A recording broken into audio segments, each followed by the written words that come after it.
पटना पहुंचे केंद्रीय मंत्री चिराग पासवान ने बड़ा बयान दिया है। जी हां, एनडीए में सीट बंटवारा सबसे जटिल मुद्दा है।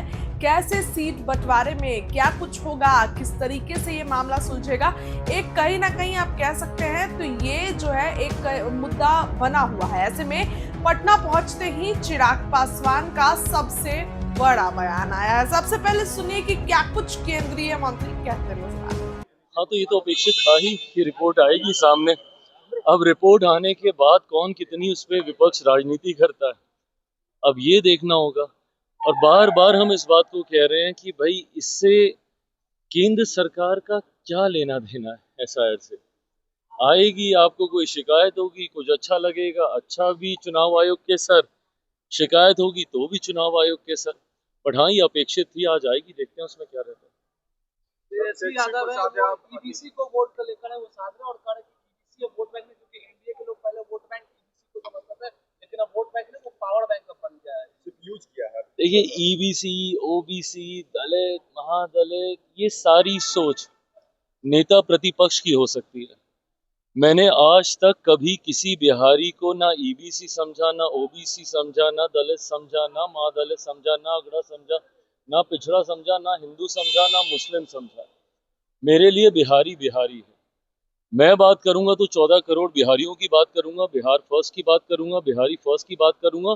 और यही सोच ने बिहार को बर्बाद किया। आज आप अपने आप को, आप 21वीं सदी का आप बोलते हैं, और ये आप सोच रखते हैं कि भैया किसको हम किस जाति में हम बांट के देखें, और कौन किस जाति का वोट बैंक बनना चाहता है और कौन किस जाति को अपना वोट बैंक बनाना चाहता है।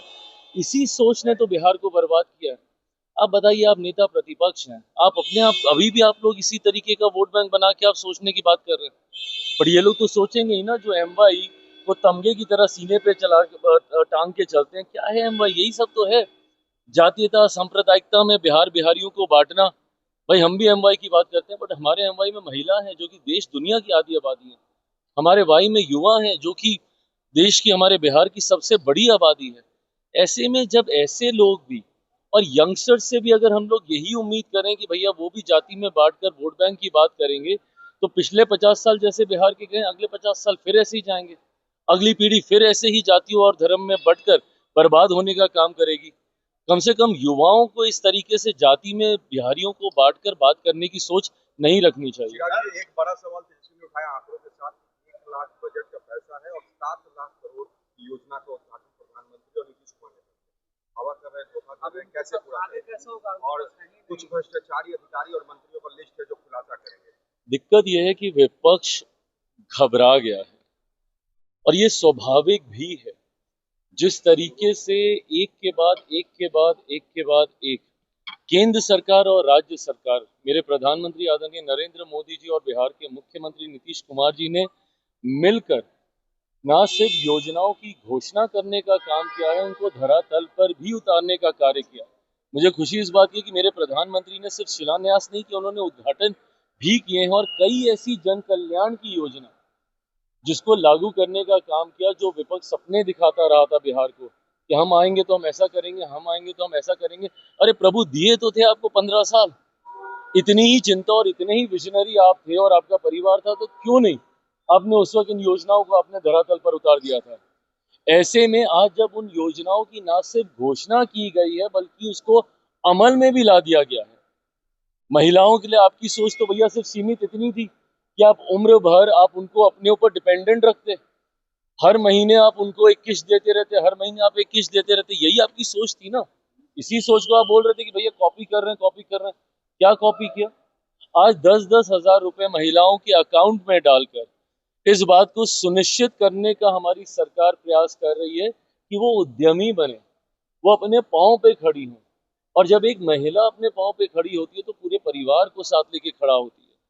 तो ऐसे में जिन महिलाओं के अकाउंट में गए हैं 10,000 रुपए, वो इसलिए नहीं गए कि भैया आज दिए हैं फिर तुमको दे देंगे, फिर तुमको दे देंगे। नहीं, आप एक प्रोजेक्ट तैयार कीजिए। आप जिस भी व्यवसाय में आप जाना चाहती हैं, आप उसके लिए आप कार्य कीजिए, इनिशियल रिपोर्ट सबमिट कीजिए, और उसके बाद 2 लाख रुपए की और राशि आपको दी जाएगी, ताकि आप उसको पूरी तरीके से आप स्थापित कर सकें।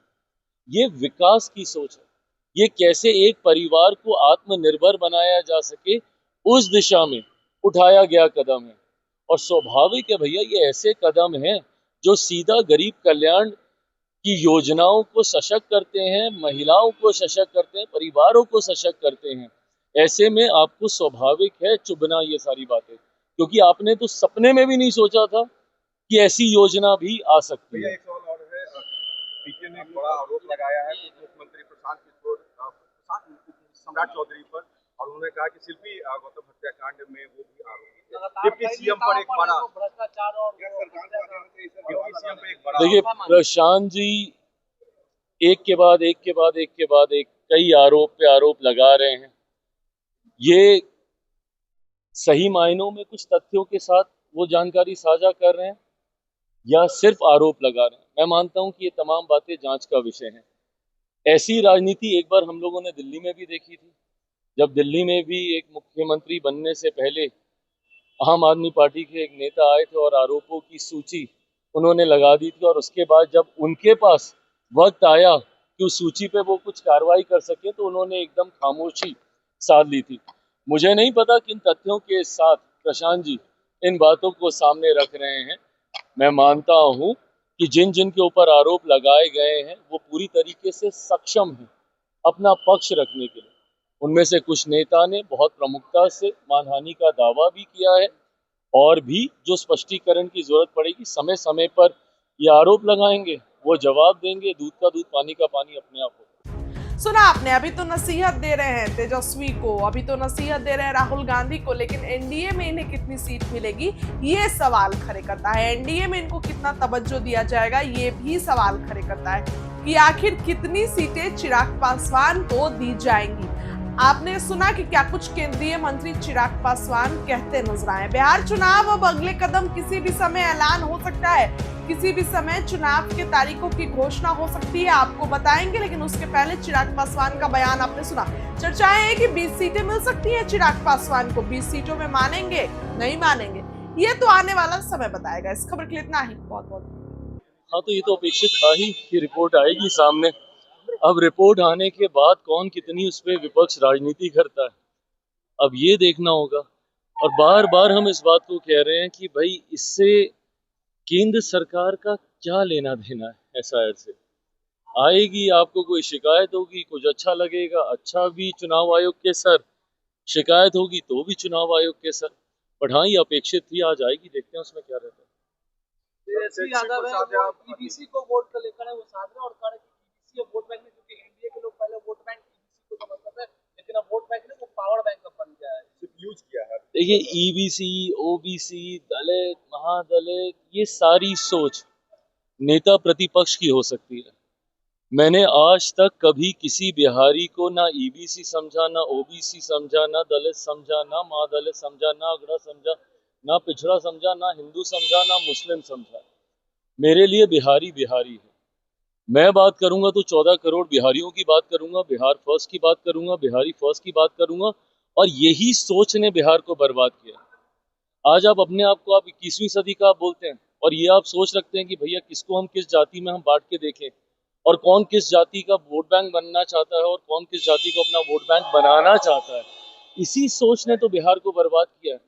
आप बताइए, आप नेता प्रतिपक्ष हैं, आप अपने आप अभी भी आप लोग इसी तरीके का वोट बैंक बना के आप सोचने की बात कर रहे हैं। पर ये लोग तो सोचेंगे ही ना, जो एमवाई को तमगे की तरह सीने पे चला टांग के चलते हैं। क्या है एमवाई? यही सब तो है, जातीयता सांप्रदायिकता में बिहार बिहारियों को बांटना। भाई हम भी एमवाई की बात करते हैं, बट हमारे एमवाई में महिला है जो कि देश दुनिया की आधी आबादी है। हमारे वाई में युवा हैं जो कि देश की, हमारे बिहार की सबसे बड़ी आबादी है। ऐसे में जब ऐसे लोग भी और यंगस्टर से भी अगर हम लोग यही उम्मीद करें कि भैया वो भी जाति में बांटकर वोट बैंक की बात करेंगे, तो पिछले 50 साल जैसे बिहार के गए, अगले 50 साल फिर ऐसे ही जाएंगे। अगली पीढ़ी फिर ऐसे ही जातियों और धर्म में बंटकर बर्बाद होने का काम करेगी। कम से कम युवाओं को इस तरीके से जाति में बिहारियों को बांटकर बात करने की सोच नहीं रखनी चाहिए।